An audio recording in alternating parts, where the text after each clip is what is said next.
જય માતાજી। નાતનું ધર્મ, પેઢીવાળાનું ધર્મ એ છે કે સાંભળ્યું હોય, ભાળ્યું હોય, એ વખત આવે ત્યારે બોલવું પડે। આ આપણી નાતનો નિયમ છે અને આપણી નાતનો રિવાજ છે। તો જે સાંભળ્યું ભાળ્યું એ બોલું છું। આ જગતમાં છે મામાની કેનારી ભાણકી સંસાર છોડીને વહી ગઈ છે। જો આજ જીવતી હોત ને તો આ નિર્દોષ માણસ માથે જે ઘાટી થાય છે ને એ ન થાય। દીકરી થતા ઘણું બધું દુઃખ લાગ્યું છે, પણ એ દીકરી ખરેખર દુખ્યા નથી। એને દુઃખ એના જીવનમાં બહુ ભોગ્યું છે। એને અરજ પણ ઘણી જગ્યાએ કરેલી છે। નાચના રિવાજ પ્રમાણે નાચમાં અરજ કરી છે, સરકારમાં અરજ કરી છે, નારી કેન્દ્રમાં પણ અરજ કરી છે, મહિલા મંડળમાં પણ અરજ કરી છે, હારા હારા વકીલો પાસે અરજ કરી લીધી છે, પણ એ દીકરીને ક્યાંય ન્યાય ન મળ્યો। અને હવે સત્ય વાત મોદાની એ આવે છે। ઘણી ફેરી હું બોલી ગયો છું, છતાંય બે કડી બોલી જાઉં છું। મારી પેઢીએ ગામ પાલીતાણા આવતા સંગીતા ભાણકી એવું બોલી કે હું વાઘેલા કુળની દીકરી છું, મને લાગે છે મેણું, હું રખાત તરીકે નહીં રહું। તો પોપટ ધારસી તમે મારા માવતરનું થાય એ ભરો, મારા કરકધારીવાળા હાહરિયાનું થાય છે એ ભરો, અને રખા જેવો તને મેં કર્યો છતાંય તે રખાનું માન તોડીને વ્યવહાર કર્યો તો રખા દાદાનું પણ તમે ભરો। રખા દાદાનું માન આપો, કરકધારીવાળાનું આપો, પીરિયાનું આપો, આ બધું આપો તો હું તમારા ઘરે કાયદાસર મને દેવીએ વહાડો અને હું આવું। અને બાકી આ બધું ઊભું રહે અને તું મને દાબ દીને લઈ જા તો એવું નહીં બને, એવું બોલેલી દીકરી। પછી બીજું વાત એ, ત્યારે પોપટ ધારસી એમ કીધું કે ભાઈ મારું છે તું મને આપ। તારે એ દીકરી એવું બોલી કે ભાઈ તે ઉજેર્યા નથી, છોકરા મેં નાનેથી મોટા ઉજેરીને કર્યા છે, તો જે તારી વસ્તુ મારી પાસે હતી એની હા પાડું છું, પણ વેચીને મેં છોકરા ઉજેર્યા છે અને વેચીને મેં છોકરોને ખવડાવ્યું છે। હવે આ બે છોકરા છે એ જે ગણી એ આ છે, આવું બોલેલી દીકરી અને મેં સાંભળેલું। એટલે પોપટભાઈ તમે બધું ભૂલી ગયા છો, પણ મને બધું યાદ છે। 3 કોલમાં વાત કરી એ મને ત્યાં સંભળાવીને મેં સાંભળી છે, એ તમે અત્યારે ભૂલી ગયા છો, પણ મને ખરેખર યાદ છે। પછી બીજી વાત, એ જે દીકરી બોલી સત્ય વસન છે।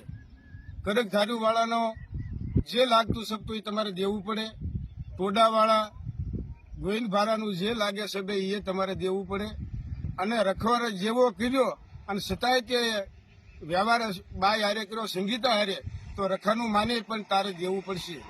આ બધા બી બિયારા ઊભા રાખે છો, બી બિયારા ઊભા રાખીને તું જે નાચમાં નહીં એવા દેવસા દેશો, તો નાચના રિવાજની ભાઈ તને ખબર છે નાચનો રિવાજ એટલે શું કહેવાય? પહેલાં તમે સાવકાર બનો, પહેલાં તમે ગુનેગારમાંથી સાવકાર બનો, હોય એનું ભરી દે ભાઈ। પછી જીવતીને તો તું ન સંભાળી શક્યો, જીવતીને તો તું ન સંભાળી શક્યો, પણ મરેલીના હાડકા લઈને તું એની વેઠ કરી, હાહરિયા પીરિયાનો રખાનો અવતાર આપ અને હાડકા લઈને તું જા, અને પછી તારી દેવી હાડકા ચડાય ને પછી જે સોરિયા આવે ને એની આગળ પછી તું ઉઘરાણી કરી આપ ભાઈ। એમ નામ ખાટલા માથે હું તો દારૂ પીને તું દેવસા ફટકારે છો, ના થશે ને એ તો વજર કરશે કે ભાઈ આ દેવસું હાસું છે ખોટું છે, આ માણસનું છે કે નહીં। મારું કરીમાં મૂર્ખ્યા તારું નથી જગત માથે તલવાર। તું પોતે ગુનેગાર છો, બીજાને ગુનેગાર કહેતા વિચાર કર, અને નાચ એવી મૂર્ખી નથી તો તારી બધી વાતો હાસી માની લે। પછી બીજી વાત, મારી માથે અને મારા દીકરા માથે જે તમે મેરામણ મૂકો છો, પણ તારી દેવીનો સોપડો લાવજે, તારા જોશીડાની સહી લાવજે, તારા સર્વનાથની સહી લાવજે અને બધું કાયદાસર કરીને આવજે અને તારા આડીમિયા તારા હાથમાં રાખજે. તમે એમ ન માનતા પોપટભાઈ કે આ જે હું બોલું છું એ આ બધું અમને માફ કરી દેશે. આ તો હું એક ધીરજ રાખું છું. ધીરજ જેવી શબ્દ છે, ધીરજ રાખું છું.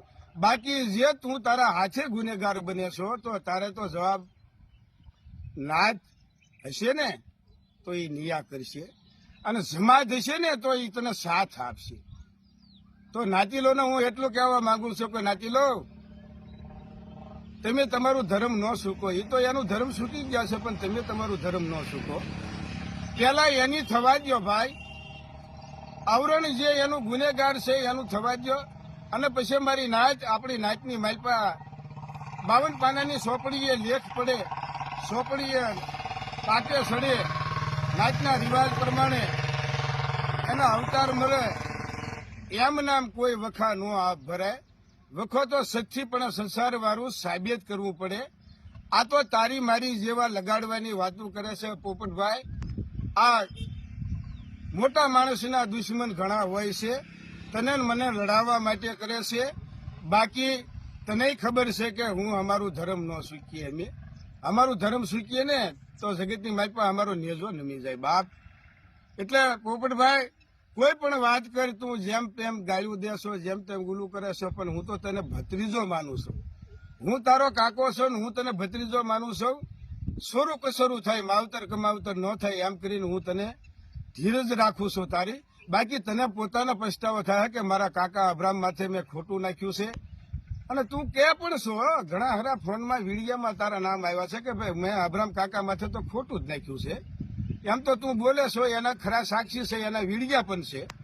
તો આવી રીતે હેરાન કરીને આપણે કાંઈ લેથી લેવા નથી દેવા અને કારણ વિનાનું બટા હું કામ તું તોફાન કરે છો. અને તારું ખોવાણું હોય તો તું ગોત, અમે તને ના નથી પાડતા, પણ નિયાયથી હાલો ભાઈ, નિયા ધર્મ રાખીને હાલો. હાસું કરો ખોટું કરો માં પછી ગોવિંદ ભારા ને કહેવાનું એટલું છે, ધકુબેન ને કહેવાનું એટલું છે, તમે કહો છો ને નાચ છે ને એ ગંગાનો ઘાટ છે.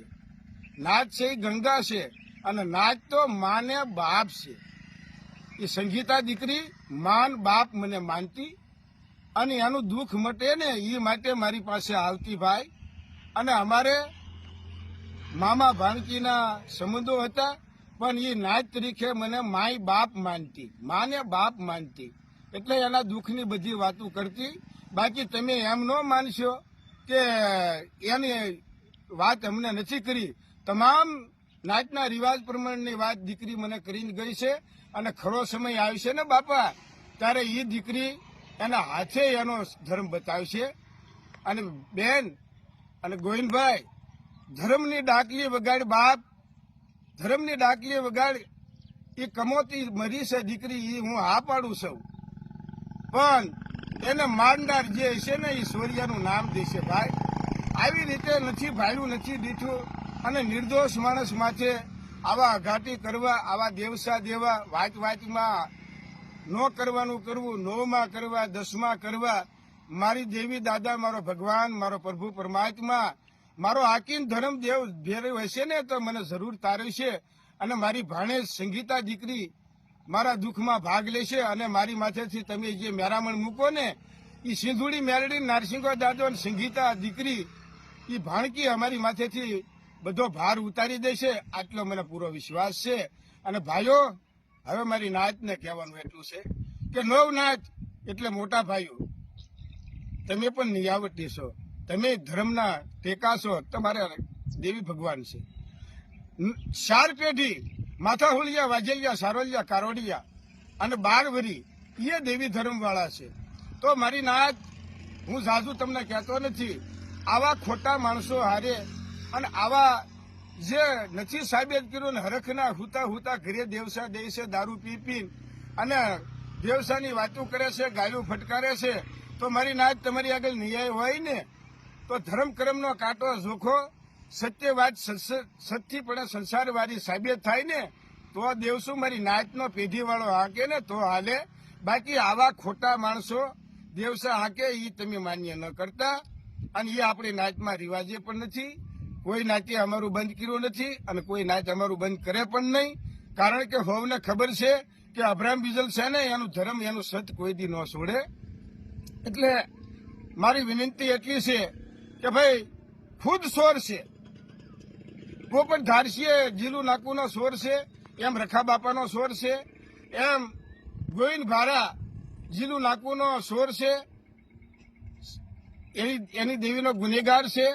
આ બે પોતે હાસા તો થાય, પેલા છે એનું તો ભરે અને પછી સોખા ભાગલે ઈ બની અને પછી દાડીઓ ગમે ના મૂકે ને. અબ્રાહમ બીજલ કોઈ દિવસ હંતાય નહીં. અબ્રાહમ બીજલનું પુણ્ય બતાવવા માટે ગમે ના બોલાવે ત્યાં હું આવવા તૈયાર છું, પણ નાચના રિવાજે પેઢીએ બોલાવવાનો. તમે વાતમાં એમ કહો કે આવા ખોટા આરોપ માખીને એને બારો કાઢી પછી એને મૂત્રે સાટી દેવો છે, એને દેવી પૂજતો બંધ કરવો છે, આવી રીતના તમે વાતું કરો નાચીલોમાં. એ બધી વાતો મને મળી છે. તમે આ ખોટા માણસો અમને કાબરા કરવા હાટું બોલાવો છો. એમ તમારા કીધો અબ્રાહમ બીજલ ક્યાંય નહીં આવે. કારણ કે તમે દગાખોર ને તમે હરામખોર છો. તમારે દગાખોર, તમે હરામખોર ને નાચમાં તો તમે નથી. પેલા તમે તો નાચમાં આવો, પછી નાચની હારે વાત કરો. દેવી બારા નાચ બારા તો તમે બે છો. પેલા તમે પ્રથમ નાચમાં આવો, પછી બીજાનું બંધ કરો. જય માતાજી. થોડું કીધું સાચું માનજો. અને રાજ્ય સરકાર, કેન્દ્ર સરકાર, સરકારી અધિકારીઓ એની પાસે પણ ન્યાય છે. એ હાસુ ખોટાનું પારખું તો પોલીસ કરે છે, વકીલો કરે. ખરી સાબિતી વિના કોઈ ગુનો દાખલ ન થાય બાપા. નાચમાં સાબિતી જોઈએ અને સરકારમાં સાબિતી જોઈએ. ગુનો છે કે નથી એનો ન્યાય તો નાચે કરે ને સરકારે કરે ને દરબારે કરે. બાકી તમારે ખોટું નાખવાનું હવે વળી જાઓ પાછા. હવે તમારે દૂધ દીકરાનો ડર હોય તો હવે પાછા વળી જાઓ. હવે મારી માથે કરવી રવા દો. હવે તમને પોતાને વિશ્વાસ છે કે આ માણસ હાસો છે તો તમે ખોટું હુકામ લઈ આવેલા છો. અને મારી નાચ જો અસલ નાચ હોય ને તો આવા ખોટાના વાદ્ય ન સડાય, અને સમાજ હોય ને તો એને સાથ આપજો. જય માતાજી.